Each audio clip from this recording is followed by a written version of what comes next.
Mahatma, you may want to pick up after yourself. Why would you say that, Chrissy? I hope I didn't offend you, but because you can get fruit flies. They are very hard to get rid of. Okay, but who made you the fruit fly expert? I'm not a fruit fly expert, but I have done my research. The Drosophila melanogaster is its real name.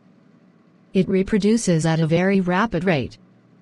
Thomas H. Morgan was the first scientist to do a genetic experiment with them.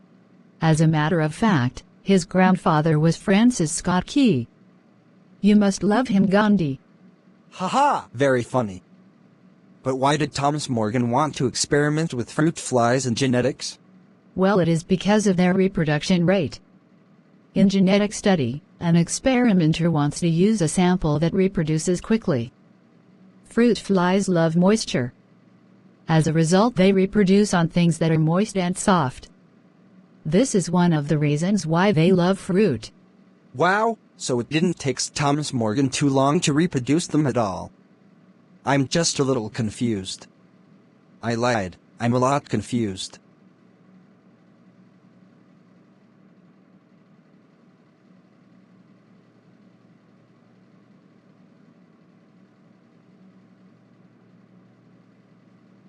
Well, what are you confused about?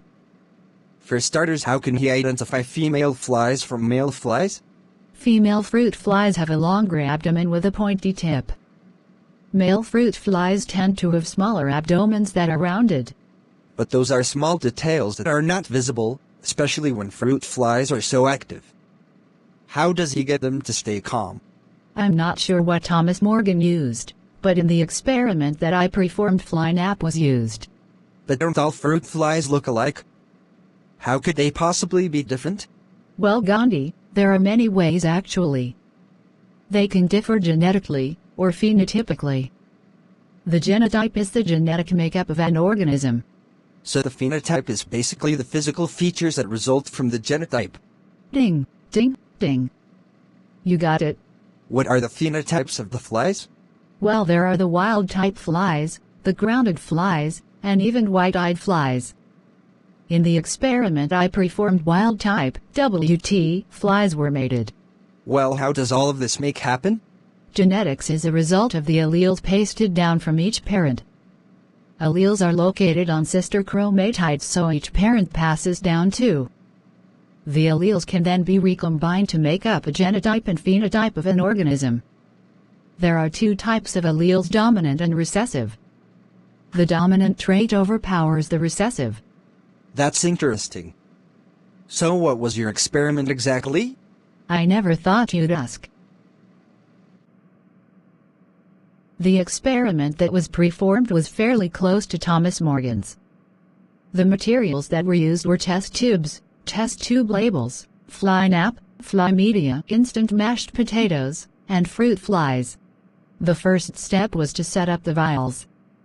In this step, the vials are labeled F1 vials. After labeling the vials, male and female flies from the P generation were inserted. The P generation? Yes, the P generation.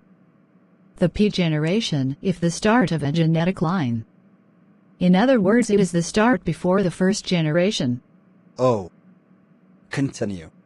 After about 7 days, the next step is to create the F2 vial and clear after all of the P generation flies are cleared from the F1 vial. Okay, so now there are 2 generations of fruit flies? Yes.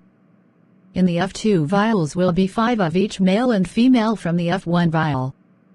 But before placing the F1 progeny in the F2 vial, they will be examined.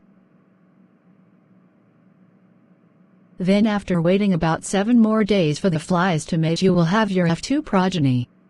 Wow! So what were your results? Well, Gandhi, the genetic strains in my F2 progeny were too weak to live, so they all died. Gosh. I'm sorry it didn't work out, Chrissy. Thanks, Gandhi. It's just another day in the life of genetics. So what did you get out of this experiment? I was successful enough to get a result of the F1 progeny, which allowed me to observe first-hand phenotypes and be able to try to find dominant alleles as well as recessive. After the F2 progeny was made, the goal was to see if any of the traits were X-linked. Unfortunately, since all of the F2 progeny died, they couldn't be determined if some traits were X-linked. Well, that sucks, Chrissy. No, Gandhi. When life gives you lemons, make lemonade. That's true. Maybe you can retry the experiment and I can be your assistant. I would be honored.